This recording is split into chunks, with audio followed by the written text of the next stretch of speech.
Indefinite tense নিয়ে আলোচনা করব।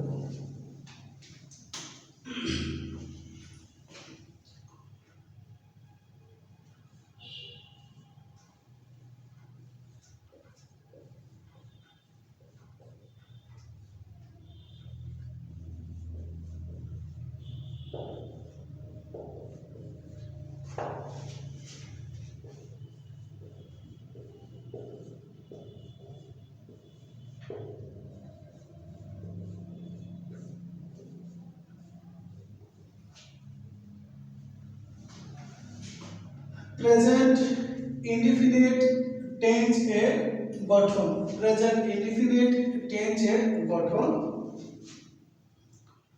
প্রথমে থাকবে আমাদের এই যে সাবজেক্ট, যেটা একটা পার্সনের কাজ করবে। এখানে পার্সনটা সাবজেক্ট হবে। তারপর এইখানে আমাদের V1 অথবা এখানে অনেকে মূল ভার্ব প্লাস আদার, এইটা কেমন সাবজেক্ট V1 অথবা মূল ভার্ব প্লাস আদার। অবজেক্ট লেখা যাবে, বাট প্রত্যেকটা বাক্যে সাধারণত অবজেক্ট থাকে না, যার জন্য আমি আদার বা এক্সটেনশন ইউজ করতে পারি। তাহলে এই বাক্যের মূলত গঠন একটা সাবজেক্ট V1 যাকে আমরা মূল ভার্ব হিসেবে জানি, এবং লাস্টে হচ্ছে অন্যান্য, যেটাকে আমরা অবজেক্টও করতে পারি। অবজেক্ট কোনো বাক্যে থাকে, কোনো বাক্যে থাকে না, অথবা আমি এখানে লিখে দিলাম অবজেক্ট।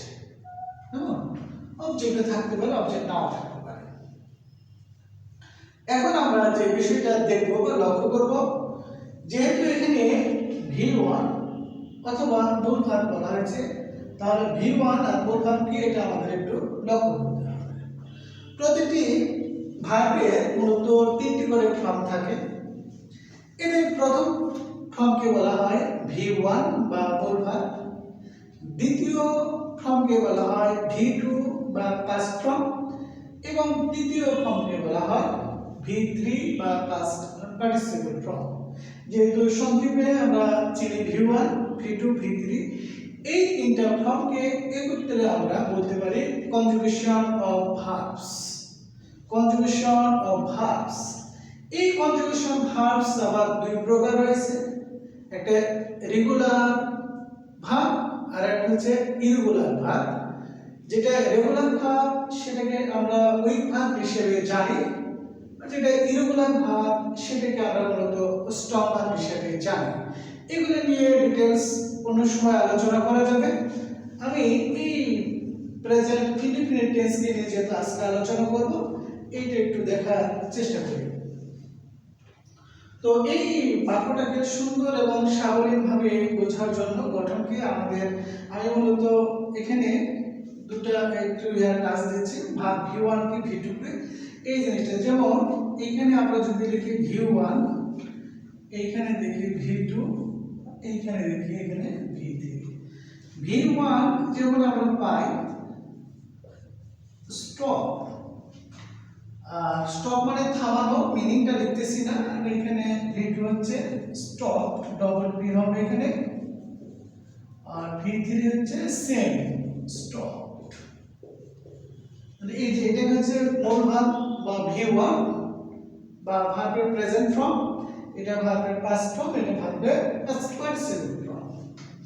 তারপরে আমরা এখানে যদি লিখি স্টাডি, এইটাকে আমরা বলতে পারবো V1 বা মূল ভার্ব।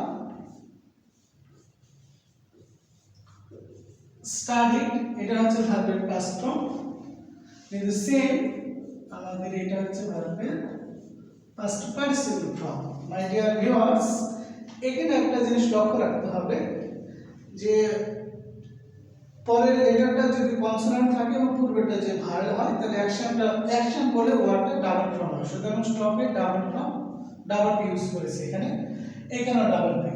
আবার কোনো ওয়ার্ডের শেষে যদি আমাদের কোনো ভার্বের শেষে যদি ওয়াই থাকে এবং ওয়াই এর পূর্বে যদি কনসোনেন্ট থাকে, তাহলে এই ওয়াই এর পরিবর্তে আই রেখে এটি যোগ করলে পাস্ট ফর্ম হয়ে যাবে এবং এটা পার্টিসিপল ফর্ম হয়ে যাবে। তারপর আমরা এখানে আরেকটা দেখি, যেমন প্লে, প্লে মানে খেলাধুলা করা। এখানে দেখি আমরা প্লেট, এখানে প্লেট। এখানে দেখি ওয়াই এর পূর্বে ভাওয়েল আছে, যার জন্য এখানে ভার্বের ফার্স্ট ফর্ম হবে ইডি, কারণ এখানে পরিবর্তে আইডি করা যাবে না, যেহেতু ভাওয়েল আছে শুধু ইডি যোগ হবে, এখানে শুধু ইডি যোগ হবে। কেমন? আবার কিছু ভার্ব আছে যা তিনটা ফর্মে এরকম, যেমন এখানে ব্রডকাস্ট, যার মানে হচ্ছে সম্প্রচার করা, সেম তিনটি ফর্মে এরকম, ব্রডকাস্ট, ব্রডকাস্ট সম্প্রচার করা। তাহলে এইটা পরীক্ষা, এটা প্রেজেন্ট ফর্ম বা V1, এটা পাস্ট ফর্ম, এটা পাস্ট পার্টিসিপল ফর্ম, একই রকম। তো এইগুলো নিয়ে আমরা ডিটেইলস আলোচনা করব। আজকে মূলত বুঝালাম V1 কি, V2 কি, V3 কি। ঠিক আছে মাই ডিয়ার স্টুডেন্টস, একটু ক্রস করে বা পজ করে দেখে নিলে না। এখন আমি এই পেজের গঠন অনুযায়ী এমবি লিখব। সবাইকে ধন্যবাদ জানাচ্ছি। আর এখন আমরা জাস্ট গঠন দেখব। গঠনের যেহেতু গঠন লিখেছি, এনবিটা একটু পরে লিখব। এনবিটা পরে লিখে দিলে খুব সুবিধা হবে। আমি জাস্ট দুটো উদাহরণ দিয়ে এনবিটা লিখে দেব। এর সাবজেক্ট, এটা V1, মূল ভার্ব বা অন্যান্য। তাহলে যেহেতু আমাদের প্রথম বাক্যের সাবজেক্ট আমরা আই লিখে নিলাম, আই এর সাথে আমরা এখানে ইচ্ছে করলে রেসপেক্ট একটা ভার্ব ইউজ করব। রেসপেক্ট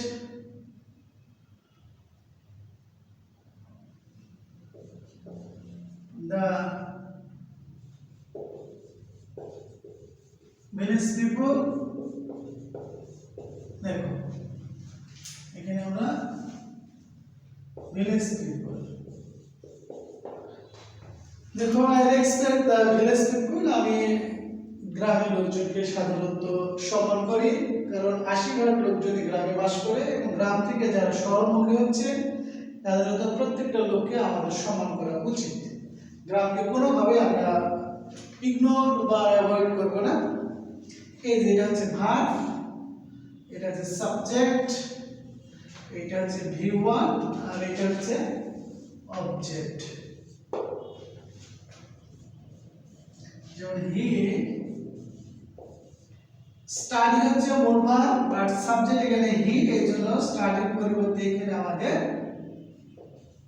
স্টাডিজ হবে। Third person singular number studies হবে। এটা স্টাডিজ কেন হলো আমি নিচে এনবি তে লিখে দেব, অসুবিধা নাই। স্টাডিজ এট বসুয়া হাই স্কুল। বসুয়া উচ্চ বিদ্যালয়ে সে পড়াশোনা করে। এবং পরের বাক্য লিখবো, এখানে আমরা মিতা প্লে, মিতার সাথে প্লে হবে না, এখানে প্লেস হবে। Play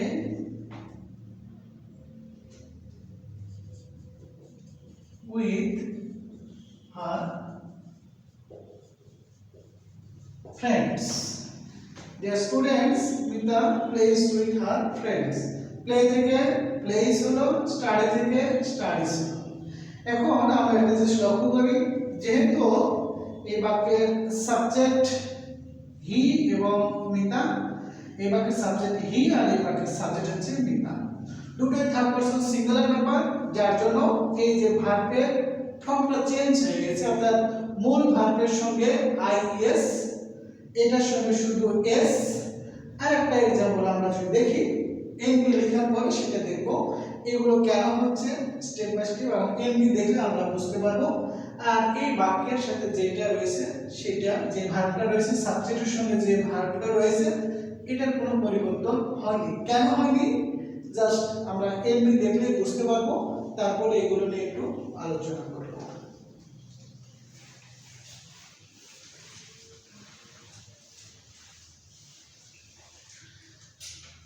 Dear humble viewers,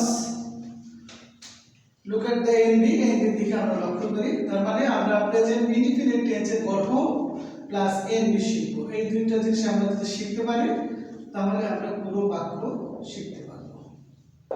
NB, NB Italian শব্দ, যা ফুল ফর্ম হচ্ছে নোটা বেনি, যাকে আমরা বাংলাতে বলে থাকি বিশেষ দ্রষ্টব্য। এটা কখনো নোটবুক বলা যাবে না। এনবি সাবজেক্ট থার্ড বা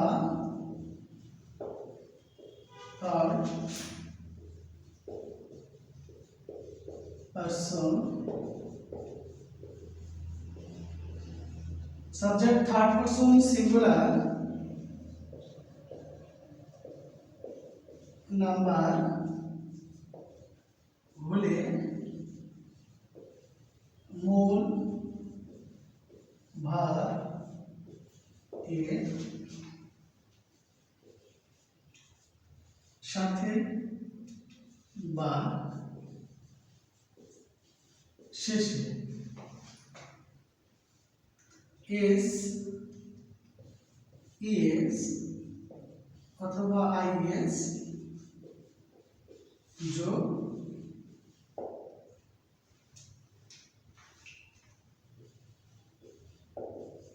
করতে হয়। এটা আমাদের দেখতে হবে যে সাবজেক্ট, এই সাবজেক্টটা যদি থার্ড পারসন সিঙ্গুলার নাম্বার হয় তাহলে মূল ভার্বের সাথে বা শেষে এস, ইএস অথবা আইএস যোগ করতে হয়। তাই আমরা দেখতে পাচ্ছি যে টেন্সকে সাবলীল ভাষায় বা সুন্দরভাবে শেখার জন্য যেটার প্রয়োজন বা যে বিষয়টার প্রয়োজন সেটা হচ্ছে পারসন। সাবজেক্টটা মূলত পারসনে কাজ করে লেখা আছে থার্ড পারসন। পারসন যদি আমরা সঠিকভাবে না জানি তাহলে কিন্তু আমরা টেন্স কোনোভাবে পড়তে পারবো না, এমনকি কোনো টপিকটা আমরা সঠিকভাবে জানতে পারবো। কারণ টেন্সের ব্যবহার যদি সঠিক না জানি তাহলে তো আমাদের পুরো টপিকটা সঠিক হবে না, এটা একদম স্পষ্ট বোঝাই যাচ্ছে। যার জন্য আমাদের পারসনটা সুন্দরভাবে শিখতে হবে। অন্য কোনো ক্লাসে আমি পারসন নিয়ে আলোচনা করব। আর ভিডিও সম্পর্কে কোনো কিছু মন্তব্য থাকলে জাস্ট কমেন্টে লিখলে আমি খুব খুশি হব।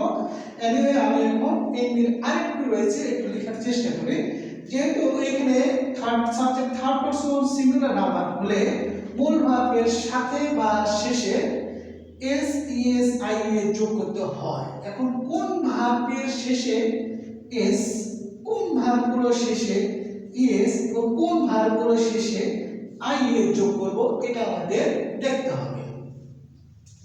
ভিউয়ার্স দেখি, যেহেতু এই যে তিনটা ভার্ব মানে লেটার বা লেটারের এখানে যে সমষ্টি রয়েছে এগুলো আমরা জাস্ট দেখি। এখন লিখব যে যে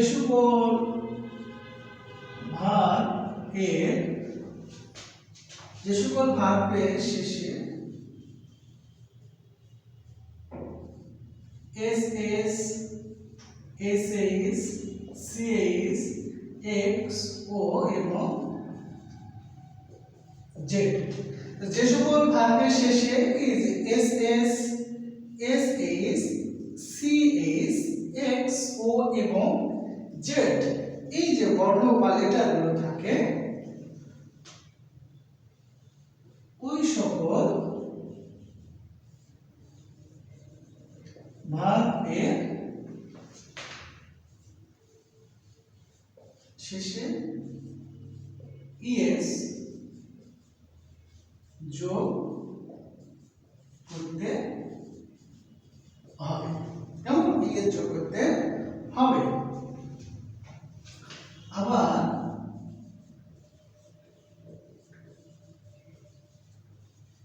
যে সকল ভার্বের শেষে ওয়াই থাকে এবং এ ওয়াই এর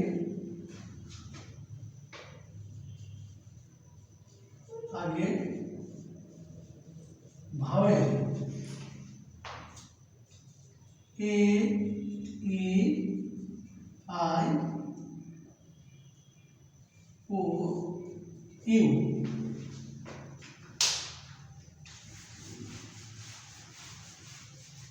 মাই ডিয়ার স্টুডেন্টস, এইখানে যেহেতু জায়গা না, আমি জাস্ট উপরে লেখার চেষ্টা করতেছি। তারপরে একটু দেখি আবার যে সকল ভার্বের শেষে ওয়াই থাকে এবং এই ওয়াই এর আগে vowel A E I O U না থাকে,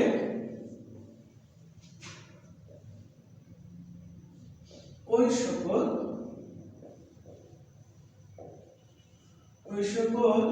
ভার্বের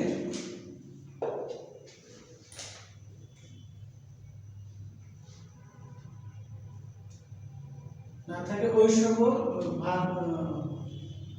আইইউ না থাকে, ওই সকল ভার্বের শেষের ওয়াই এর স্থলে বা জায়গায়, যে সকল ভার্বের শেষে ওয়াই থাকে ওই ওয়াই এর স্থলে মানে ওই জায়গায় আইএস যোগ হয়। মাই ডিয়ার স্টুডেন্টস, তাহলে আমরা এখানে দুইটা জিনিস লক্ষ্য করতেছি যে একটা ইএস কখন যোগ হয় যেটা উপরে পেয়ে গেছি, এবং কখন আইএস যোগ হয় সেটা জাস্ট আমরা এইখানে পেয়ে গেলাম। তাহলে বাকি থাকে শুধু কোনটা, এস। তাহলে এখানে আমরা লিখব বাকি সকল ভার্বের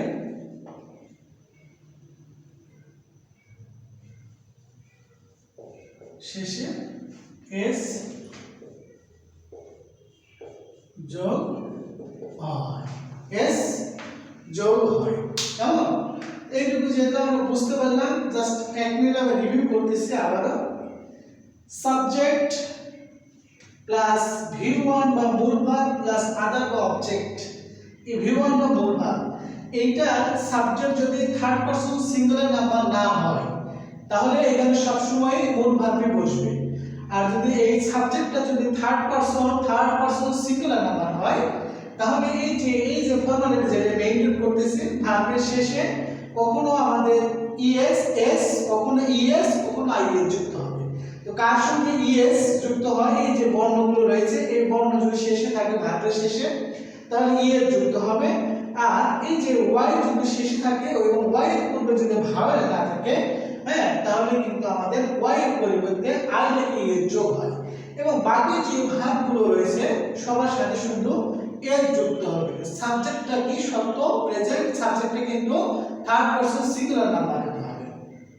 পারসন কি ফার্স্ট পারসন কাকে বলে, সেকেন্ড পারসন, থার্ড পারসন কি, এগুলো আসলে একটু জানতে হবে।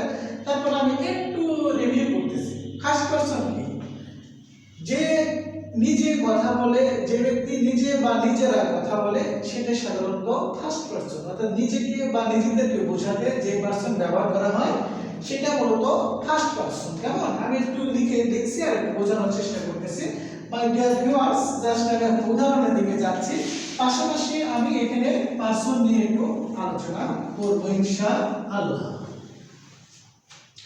এখানে দেখি সাধারণত যেমন I first person singular number, we first person plural number, you এখানে আমাদের জাস্ট সেকেন্ড পারসন। এই যে তিনটা পারসন ছাড়া, এই তিনটা পারসন আবার তিনটা ফর্ম রয়েছে, যেটা সাবজেক্টিভ ফর্ম, অবজেক্টিভ ফর্ম এবং পসেসিভ ফর্ম। এই তিনটা পারসন ছাড়া পৃথিবীতে যতগুলো পারসন রয়েছে সবগুলোই থার্ড পারসন।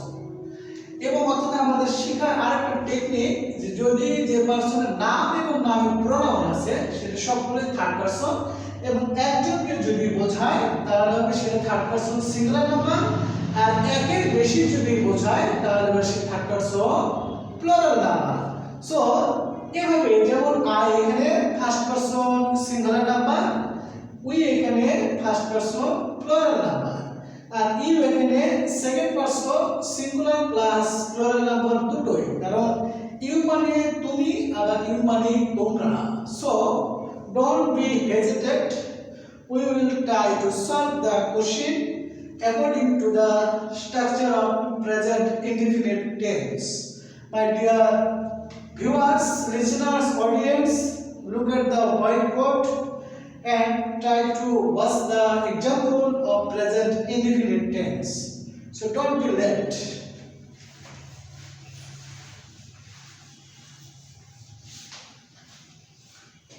আমাদের যে টাস্ক ছিল সাবজেক্ট প্লাস মূল ভার্ব প্লাস অন্যান্য, তাহলে যেহেতু এগুলো সবগুলো একটাও থার্ড পারসন সিঙ্গুলার নাম্বার না, যার জন্য সবার সঙ্গে আমাদের মূল ভার্ব বলবো। যদি আমি লিখি আই স, এখানে উই স, এখানে ইউ স, এইটা হচ্ছে ভার্ব। বাট এইখানে এসে আমরা যদি লিখি, যেহেতু কোনটা থার্ড পারসন সিঙ্গুলার নাম্বার না, যার জন্য এইখানে আমরা যদি লিখি দে, এটা কিন্তু third person but third person plural number, যার জন্য এইখানে আমাদের ভার্বটা সেম বলছে। মাই ডিয়ার স্টুডেন্টস, জাস্ট আমি একটা ভার্ব দিয়ে প্রেজেন্ট ইনডিফিনিট টেন্সটা একটু বোঝানোর চেষ্টা করতেছি, তারপর আর এক্সাম্পলে যাব। এটা কিন্তু থার্ড পারসন প্লুরাল নাম্বার। এই যে এখানে আমরা যদি নাম লিখি প্যারেন্টস, এটা কিন্তু third person plural number. So কেমন এই যেগুলো, এই দুটো আবার থার্ড পারসন প্লুরাল নাম্বার। কেমন এটা ফার্স্ট পারসন সিঙ্গুলার নাম্বার, এটা ফার্স্ট পারসন প্লুরাল নাম্বার, এটা সেকেন্ড পারসন, এটা থার্ড পারসন প্লুরাল নাম্বার, এটা third person plural number. Parents এর প্রোনাউন দে। ওকে, নেক্সট আলোচনা হবে এখন এই যে সবার সঙ্গে সলভ করছে। কেমন এখন আমরা দেখব যে এই পারসন গুলো থার্ড পারসন দুটো দেখি। যেমন এইখানে যদি লিখি মাহিন, তাহলে এখানে হবে আমাদের সব। তাহলে আমরা শিখে আসলাম যে সকল ভার্বের শেষে s s, s s, c s, x, ও এবং জেড থাকে, ওই সকল ভার্বের শেষে ইএস। আবার যে সকল ভার্বের শেষে ওয়াই এবং ওয়াই এর পূর্বে কোনো ভাবের না থাকে, তাহলে ওয়াই এর পরিবর্তে আই লিখে ইএস যোগ হয়। বাট এখানে ওই দুটার মধ্যে কোনোটাই নাই, আমরা ওয়াইও পাচ্ছি না, আবার s s, h s, c s, x, o, z এটাও পাচ্ছি না, যার জন্য subject third person singular number. So এটার সাথে আমাদের এস যুক্ত হবে। কেমন?